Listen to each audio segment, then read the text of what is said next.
Halo Sobat Sains Farmasi, pada video kali ini kita akan membahas tentang tahapan-tahapan pengerjaan resep dokter di dalam apotek. Nah, apa saja sih tahapan-tahapannya? Terkadang kita sering ke apotek dan seringkali kalau kita menjelaskan tahapan-tahapan tersebut, kita justru malah terbolak-balik tahapan satu dengan tahapan lainnya. Dan pada video kali ini kita akan membahas hal tersebut. Sebelum kita mulai videonya, bumper dulu dong sob.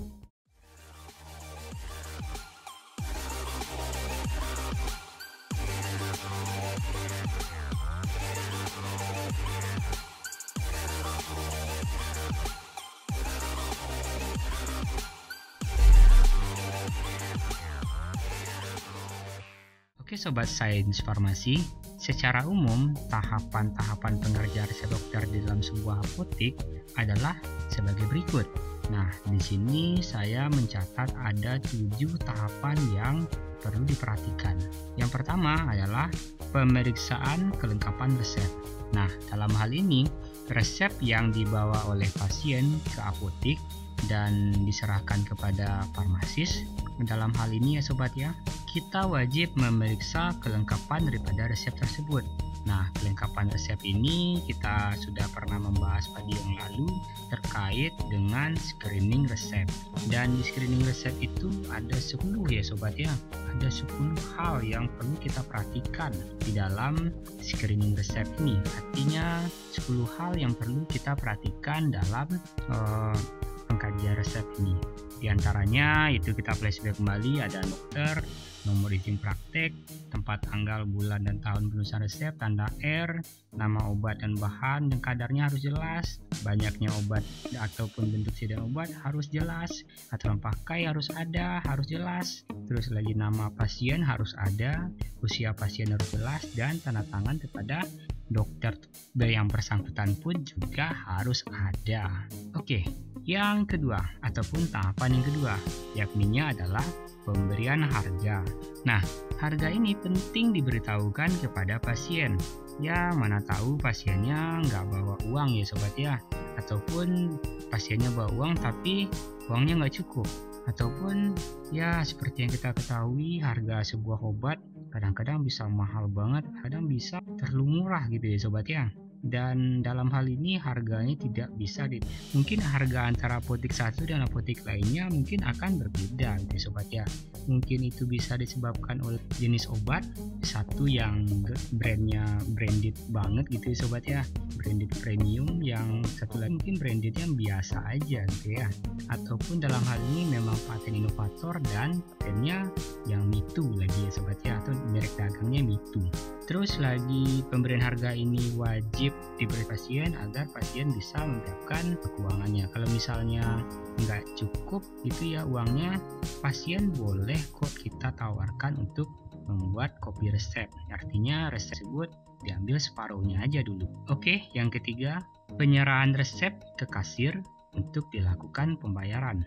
Nah, setelah diberitahukan harganya, si pasien kita minta untuk membayar sejumlah uang untuk menebus resep yang hendak diambil ini ya sobat ya, obat yang digunakan ini ya sobat ya.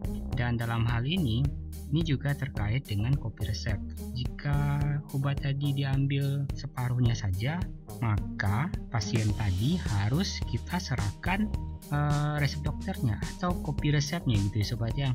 Untuk kopi resep kita sudah bahas di video yang lalu. Berikutnya kita sudah masuk ke ruang racik ya sobat ya. Pada tahapan keempat kita harus memberi etiket. Nah, dalam etiket ini kita wajib membubuhkan etiketnya tadi, maupun baik itu etiket putih maupun etiket biru. Kalau etiket putih seperti video kita yang lalu itu untuk pemakaian dalam, dan kalau etiket biru itu pemakaian luar.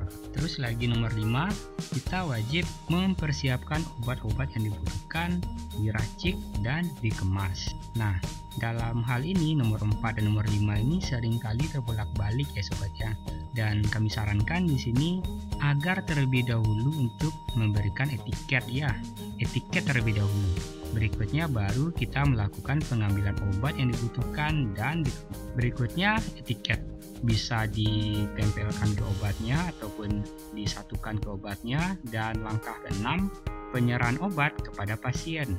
Nah, penyerahan obat kepada pasien wajib dilakukan oleh seorang farmasis agar bisa memberikan penjelasan terkait obat. Setelah itu, yang langkah terakhir adalah pemberian informasi obat. Informasi obat sangat perlu untuk diberikan kepada pasien.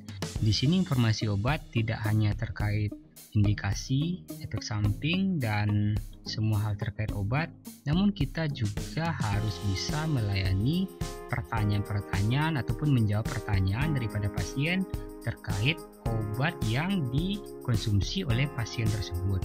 Nah, dalam tahap pengerjaan resep tersebut harus dibubuhkan paraf di setiap step yang telah dikerjakan, meliputi harga, timbang, kemas, dan penyerahan. Untuk resep obat jadi, maka mungkin tidak dibutuhkan yang namanya penimbangan sobat ya. Jadi kita bisa langsung kemas aja, dan beri tiket. Tiketnya etiket biru ataupun etiket putih. Kita bisa sesuaikan saja dengan kondisi ya sobat ya. Oke sobat sains farmasi, semoga video ini dapat membantu kamu semua dalam memahami alur tentang tahapan pengerjaan resep dokter di dalam apotik. Jangan lupa like videonya, share video ini kepada teman kamu yang lain jika teman kamu memang membutuhkan video ini, dan jangan lupa komen di bawah. Dan yang terpenting adalah subscribe channelnya. Sampai jumpa di next video. Salam Sains Farmasi YouTube channel.